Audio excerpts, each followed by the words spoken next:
It has been said that it's not the politician nor the preacher to whom we owe our freedom. It's to the soldier. Ever since the 4th century, most Christians have believed in the just war theory laid down by St. Augustine based on the Bible. You should never resort to arms, but as the last resort. Around the time of independence, one American observed, quote, "Unhappy it is to reflect that a brother's sword has been sheathed in a brother's breast, and that the once happy and peaceful plains of America are either to be drenched with blood or inhabited by slaves. Sad alternative. But can a virtuous man hesitate in his choice?" End quote. Who said that? George Washington. To be prepared for war is one of the most effective means of preserving peace. George Washington. One of the first priorities the new commander-in-chief had was to protect the city of Boston. The British had closed the Boston harbor and brought a forest of ships in there, loaded with guns. The city was not safe for American patriots, but Washington hatched a plan to make it safe. One of the great military strategies of the revolutionary effort was when Washington, at the suggestion of Henry Knox, came up with the concept of moving the cannons to the hills overlooking Boston. They were located quite a ways away in Ticonderoga, but what they were able to do is get them all located looking over Boston, and they were able to say to the British, "Abandon your hold on Boston and free the people, and we will not use the cannons." And as the British looked up and saw the wall of cannons above them, they realized that they needed to leave. Washington was able to recapture Boston without firing a shot. And never was so great a result obtained at so small a cost of human life. George Bancroft. It's the highest hill in the harbor, and the trajectory of the cannons can hit the British ships.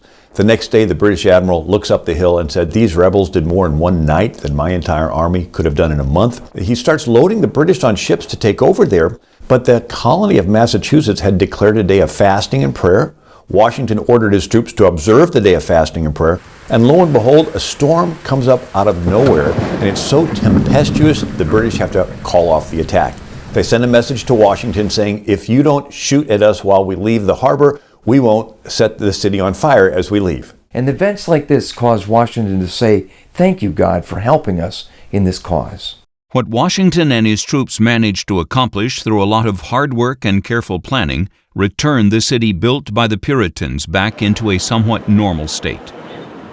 Meanwhile, the British and Americans loyal to the British felt compelled to flee Boston. 4 months later, when General Washington received the news of Congress declaring independence, he had his troops listen to this pivotal document. Once George Washington received the Declaration of Independence and had it read to all of his troops, he also then insisted on chaplains. The general hopes and trusts that every officer and man will endeavor so to live and act as becomes a Christian soldier, defending the dearest rights and liberties of his country.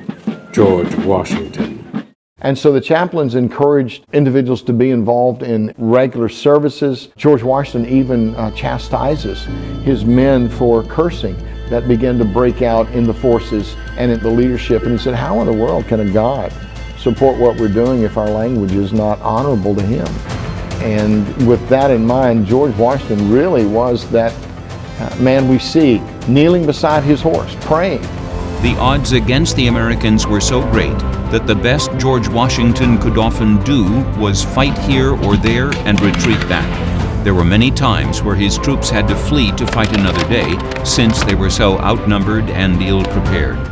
There were many examples where George Washington felt that the hand of God was really helping the Continental Army. For example, in August of 1776, George Washington brought his troops to New York City. And then the British came with all these ships, and they were ready to crush the American army. And what happened was, they were going to wait for the next day. And so Washington did a bold move. Under cover of darkness, when a fog came in, Washington used every ship and boat available. George Washington had all his troops get across the river into Manhattan away from the British. and there was a fog that covered their actions. So the next day, when the fog lifted, the British came to attack them and discovered they had all fled to the other side of the river. The American troops were gone to be able to fight another day. In December 1776, things looked really bad for the American cause. Washington confided to his nephew, Lund Washington, just how bad things were. In short, your imagination can scarce extend to a situation more distressing than mine. Our only dependence now is upon the speedy enlistment of a new army. If this fails, I think the game will be pretty well up, as from disaffection and want of spirit and fortitude, the inhabitants, instead of resistance, are offering submission. George Washington. George Washington is one of the most prominent founding fathers that was not a lawyer, was not educated in law and policy, and was a general. But he had such a heart for God that his service was so profound throughout the Revolution that even when the troops that were about 20,000 were reduced to just 3,000, his courage and his steadfastness to give the morale to the troops that were fighting for our freedom. In December 1776, George Washington decided to take a risky gamble. He decided to lead a surprise attack on Christmas Day against a force of German mercenaries, a Hessian army, that King George III had hired in the war. This became known as the Battle of Trenton, and it required Washington and his men to row across the Delaware River in the freezing ice.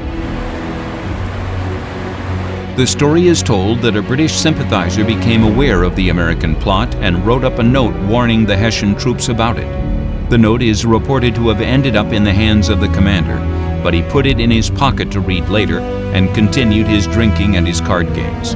Besides, it was Christmas night. Who would have an attack then? The Battle of Trenton was an important American victory, not so much because Trenton was a strategic place in America, but because it showed that the Americans could beat the enemy. It was a moral victory, and it led to more soldiers signing up to join the cause. It's hard to imagine how risky the whole push for independence was, but the Founding Fathers sacrificed on behalf of the country so that we could have self-rule under God. Washington put his faith in God and led a ragtag army of farmers and merchants as they went up against the most powerful nation on earth at that time. They didn't do this recklessly. They did this because they love God and they love freedom. And we are the beneficiaries of their sacrifice. We should never abuse the liberty we enjoy for which they fought so hard. For Providence Forum, I'm Jerry Newcombe.